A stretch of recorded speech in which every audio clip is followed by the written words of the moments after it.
This bulletin proudly brought to you in association with Alex Campbell's Menswear.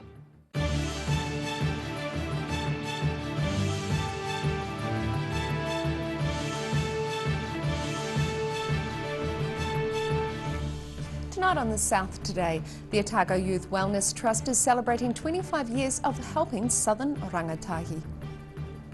Southern Rugby's stalwart Aaron Smith has been named as All Blacks captain for this weekend's game against Fiji. And a group protests outside Accident Compensation Corporation about investments in the fossil fuel industry.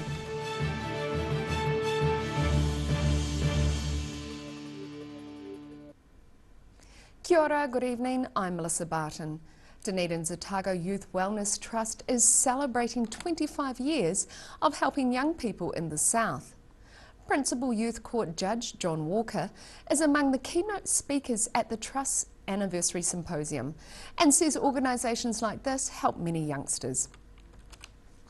At 25 years old, the Otago Youth Wellness Trust is coming of age in a world where there are immense pressures on teens. This week we're celebrating our 25th anniversary, so we were formed in 1996 out of the community with a team of young people and leaders in the community coming together to create a place that our young people said they wanted. Incoming Trust Manager Claire Ramsey has just taken over from Barbara Payton, who was in the role for 23 years. Keynote speaker, Chief Youth Court Judge John Walker, says there is one major issue affecting tens of thousands of young people in Aotearoa. The 150,000 call-outs in a year to police to go to a family harm incident, and 80% of those cases children are present in the home, listening to it from their bedroom, looking around the door jamb. And it won't be a once-only thing, mostly it'll be like a regular occurrence for them. And we know that the exposure to that sort of trauma has a serious effect on brain development. Also, learned behaviour, that this is okay, this is normal way to deal with relationships. So we see 80% of our young people coming into the youth court have come from a background where they've been exposed to family violence. Otago Youth Wellness holds the attendance contract for Dunedin schools, making sure 17,000 children attend school regularly. Claire Ramsey says skipping school can be an early warning sign of things not being right with a young person. Bunking or wagging school is one of the issues which brought Ezra Moody to the attention of the Trust many years ago, and he's now thankful for the intervention.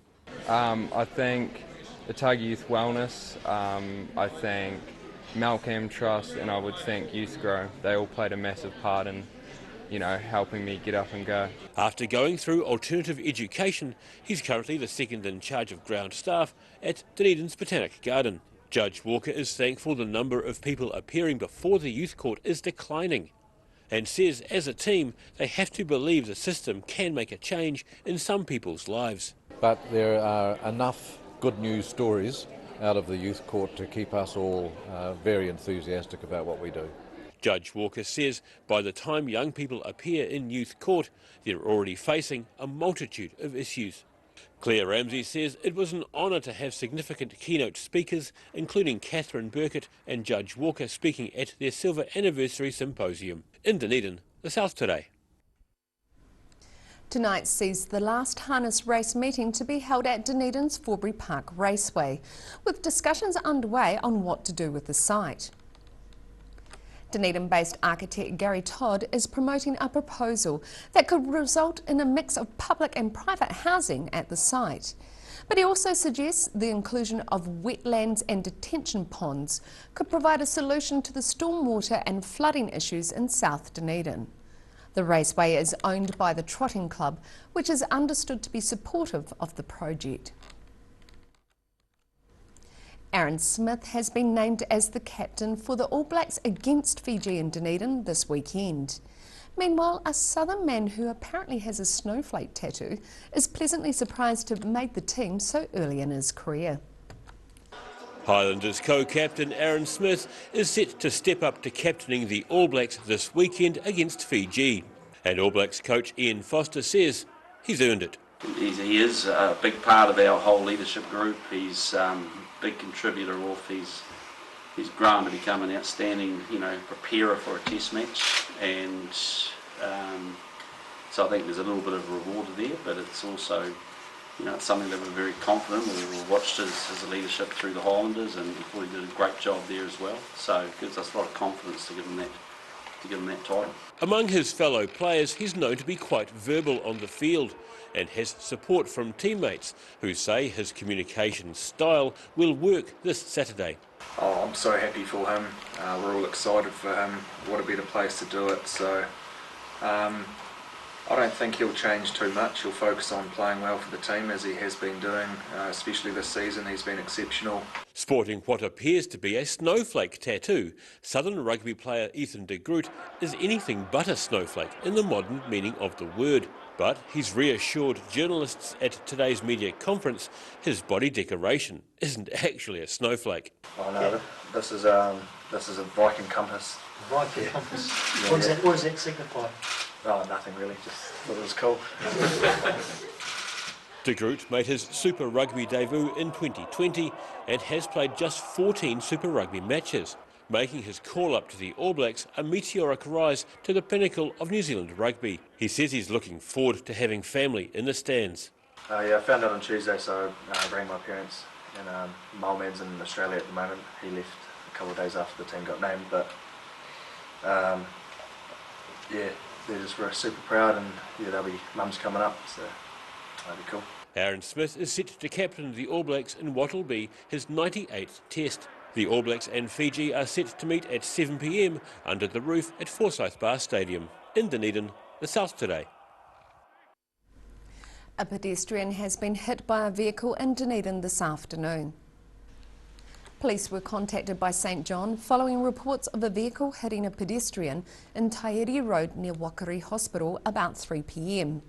St John, Fire and Emergency New Zealand and police were all called to the incident. An ODT photographer at the scene says the pedestrian received medical attention in the ambulance. Fire and Emergency New Zealand says crews from Roslyn and Willowbank responded to the scene. A small group of protesters stood outside the door of the Invercargill Accident Compensation Corporation offices yesterday. The activists are objecting to the ACC investments in the fossil fuel industry. 5 environmental activists turned up to picket outside Invercargill's Accident Compensation Corporation offices in protest to the ACC investing in industries that are potentially causing a global climate change. We have a responsibility as citizens to remind them we don't want our money as taxpayers invested in fossil fuels, which is killing the world and our planet, basically. The protest was one of several around the country by a group called 350 Aotearoa, which says the ACC has over $200 million invested in coal, oil and gas companies. The government's declared a climate emergency and we're all expected to take action. So it's very significant that a government department is not prepared to move on this topic. So we're encouraging them and sending a letter to the chair of their board to remind them that they have a responsibility to all of us to get out of fossil fuels. The ACC were approached for comment. In Invercargill, the South today. Still to come on the South today, a promotional campaign for a new Queenstown subdivision is launched, and we have the latest edition of Global Insight with International Affairs commentator Professor Robert Patman. So catch this and more after the break.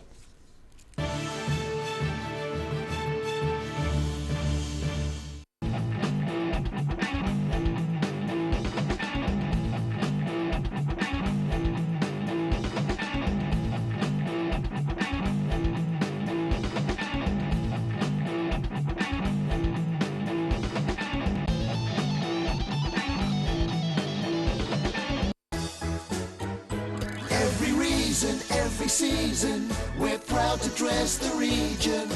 Alex Campbell Menswear, it fits. If you're at risk of developing melanoma skin cancer, you owe it to yourself to have a mole map. MolMap is coming to your area. Phone today to make an appointment. It could save your life.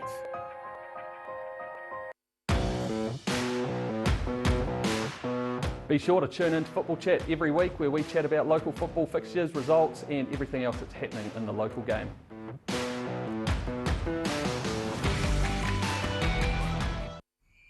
Ah, TV, our favourite babysitter. But it can be tough keeping up with what our tamariki are watching.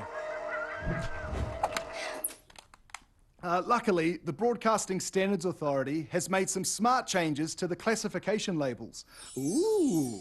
Plus changes to the time of day certain rated shows will air, and awesome new parental lock features, meaning your babysitter's job is safe. Find out more at safeviewing.co.nz.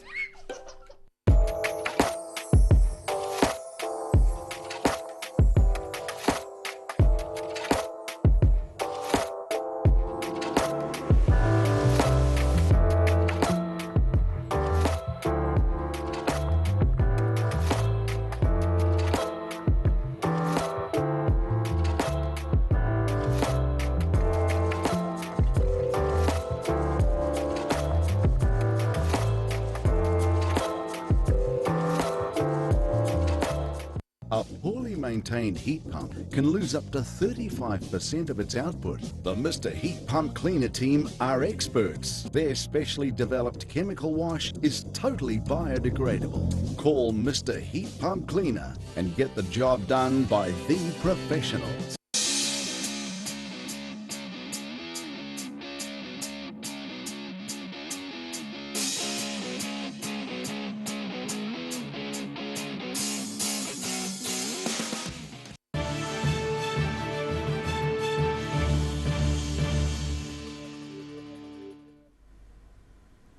Welcome back. A promotional campaign has been launched for a new subdivision on a grassy plateau above Queenstown Lake Hayes Estate.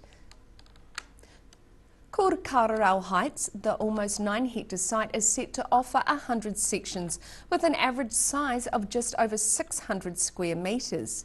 However, some of the sections will be under 300 square metres in size. The developers say the subdivision will have a secluded rural feel, a north-facing aspect and 360-degree views. Civil works are already underway and a resource consent is said to be imminent. In today's Global Insight, Professor Robert Patman discusses the brutal war in Ethiopia that could have serious repercussions for New Zealand. The international affairs commentator says growing chaos and the potential disintegration of Ethiopia increases the risk of global disruption. A seesawing and brutal war in northern Ethiopia during the worst famine in a decade is a serious conflict with global consequences. Welcome, Robert. Morning, Bruce. How did the civil war in northern Ethiopia begin and develop? There were short-term causes and long-term causes. The short-term causes is that Mr. Abiy Ahmed, the current Prime Minister, came to power in 2018 and since then has been marginalising and squeezing the influence of a once dominant player in Ethiopian politics called the TPLF, or the Tigray People's Liberation Front. This culminated, the TPLF basically retreated to their stronghold, which is the province of Tigray in northern Ethiopia, and tensions mounted. And in November 2020, there was an incident in which the TPLF, some of their military personnel, tried to steal arms, it is reputed, from a federal Ethiopian military base. And that led to Mr. Abiy declaring war on the Tigrayan, the TPLF. So that's the short-term sort of situation, and that's where we've been for the last 8 months since November 2020. There has been civil war. So what's going on there has wider implications, including for New Zealand? Yes. We shouldn't forget that this part of the world we're talking about, it doesn't often figure in our conversations in New Zealand, and yet it has big implications for our national interests. We have an embassy in Addis Ababa. It's one of the few African countries, apart from Egypt and South Africa, where we have an embassy. Why? The Horn of Africa is located very strategically. It overlooks the sea passages of the Red Sea, the Gulf of Aden and the Indian Ocean and where they converge. 24% or thereabouts of our oil comes from the Middle East and passes through those sea passages. So there is a worry there that of instability could compromise busy sea lanes, both trade and also energy sea lanes, and that could have global reverberation. So New Zealand will be watching this situation, I think, carefully. Thank you, Robert. Thank you. And thank you for watching. Catch us next time on Global Insight. Ka kite anō. And you can watch the full interview with Professor Patman online at odt.co.nz. Still to come on The South today, we take a look at this week's edition of Football Chat and we check out tomorrow's weather for you. So see you after the break.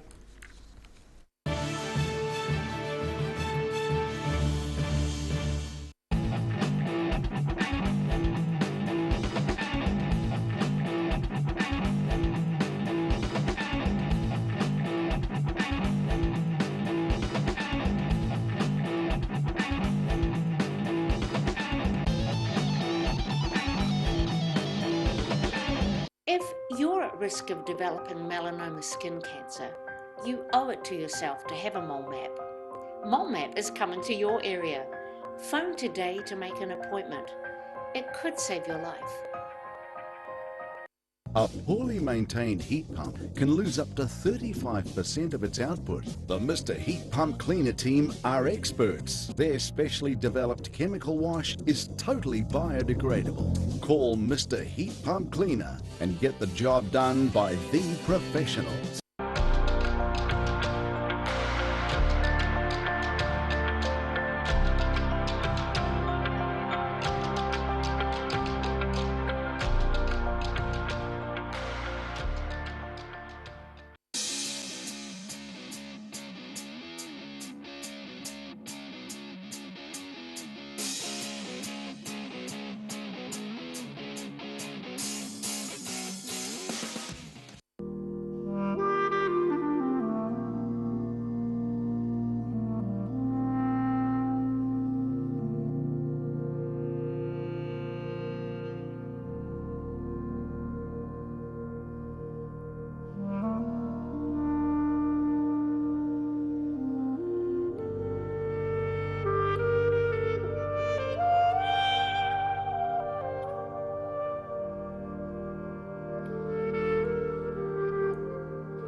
MTF Finance can help you turn the key on your next vehicle with a loan made just for you. TCs and lending criteria apply.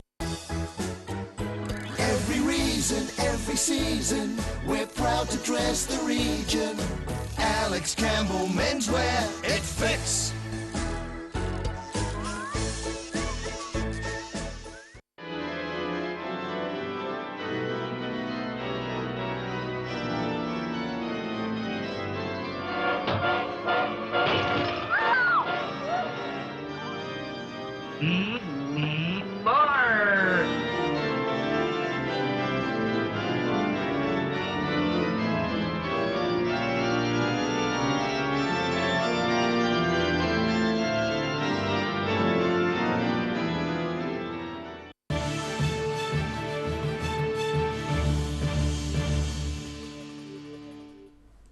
Thanks for staying with us. In this week's episode of Football Chat, Matt Kelly and Rahan Ali discuss with two local players how recent games have been for local teams.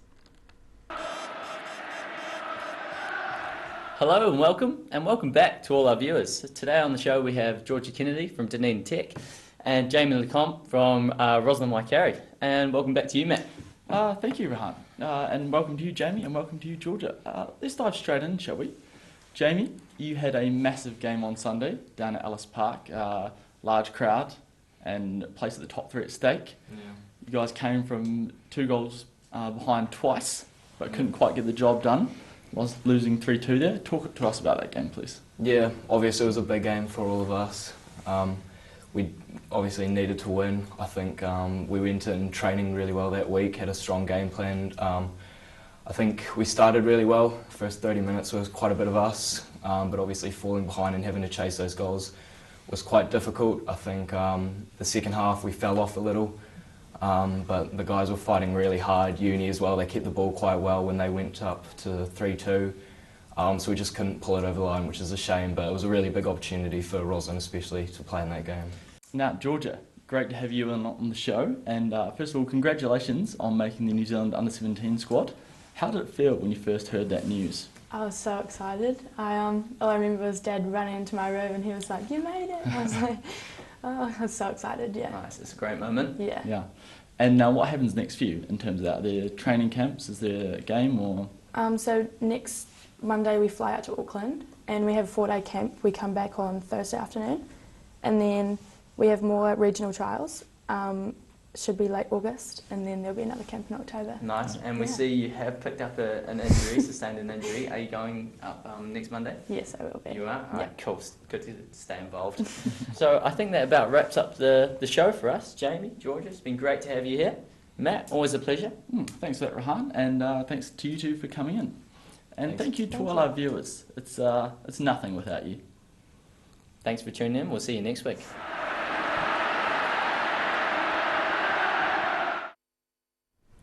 And now recapping tonight's top stories on the South today.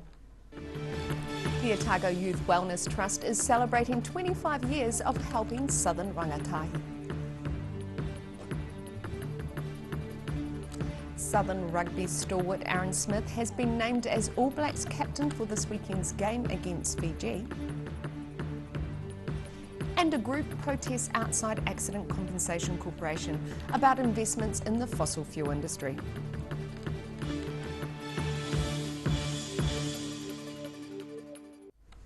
And now look at what's happening in tomorrow's ODT. Welcome, Barry. How are you doing? I'm very good, thank you. And it's Thursday. It is Thursday, whether that's relevant or not. Oh, it's nearly the end of the week. True, true. Anyway, on to more important things. Plans for a controversial new Dunedin landfill have had another snag as two councils face off on whether the alternative sites need to be looked at. So an ongoing battle there. As referenced in your bulletin, Aaron Smith has been named All Black captain, so that's a wonderful reward for that player and his contribution to the Highlanders and his leadership of that team. So we'll look out for that.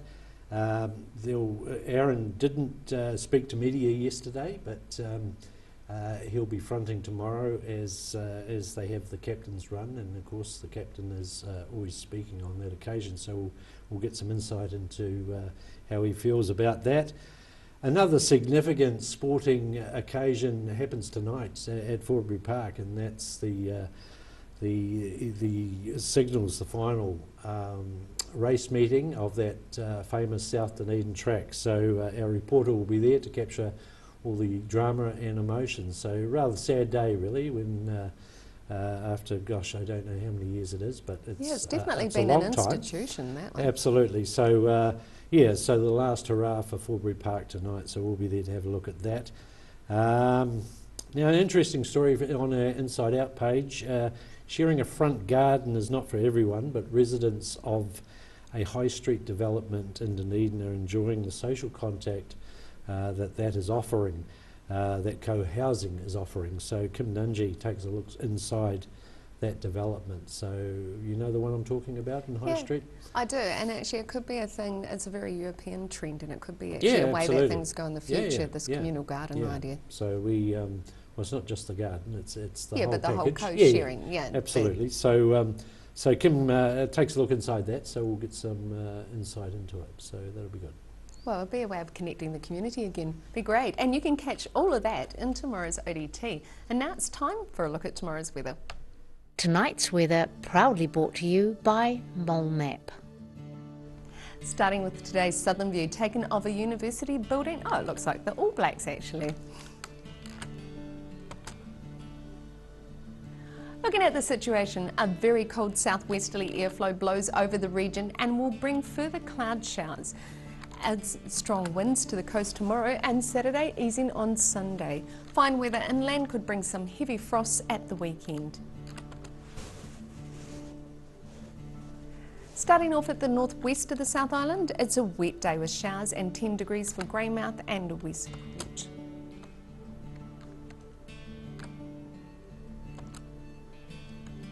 To the northeast, it's partial cloud and 13 degrees for Nelson and Blenheim.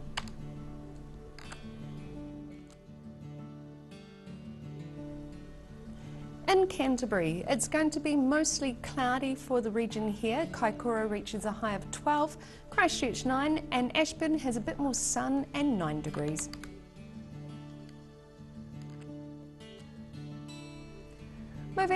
Moving to the southern towns. Brace yourself for strong southwesterly showers and 5 degrees for everyone here.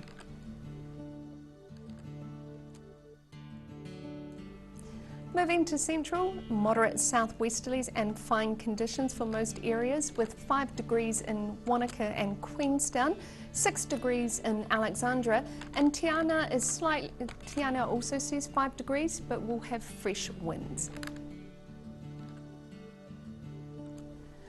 Moving to the northern towns, along the coast, expect moderate southwesterlies with a risk of showers and 9 degrees in Timaru.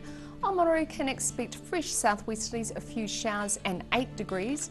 Moving inland, Taizo and Amarama can expect moderate southwesterlies, mainly fine conditions. Taizo sees a high of 7 and Amarama sees a high of 6. Moving to Dunedin, it's some cloud tonight with breezy southwesterlies and a low of 3. Mostly cloudy tomorrow with showers in the afternoon and strong, gusty, very cold southwesterlies. Some sleet about the hills, looking at a high of 6 and a low of 3. And it's similar weather on Saturday and Sunday with winds slowly decreasing, a high of 8 and a low of 3. And in Invercargill, cloudy with a few showers tonight and a low of 3. Mostly cloudy tomorrow and Saturday with periods of sleety showers, but also some dry periods with brief sunny spells. It's still very cold though with strong gusty southwesterlies. Friday sees a high of 7 and a low of 3. Saturday sees a high of 8 and a low of 3.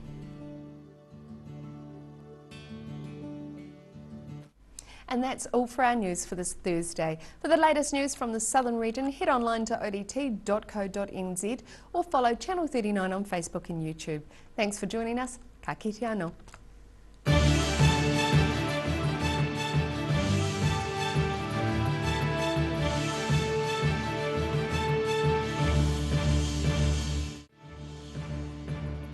This bulletin proudly brought to you in association with Alex Campbell's Menswear. Supporting local content so you can see more of New Zealand on air.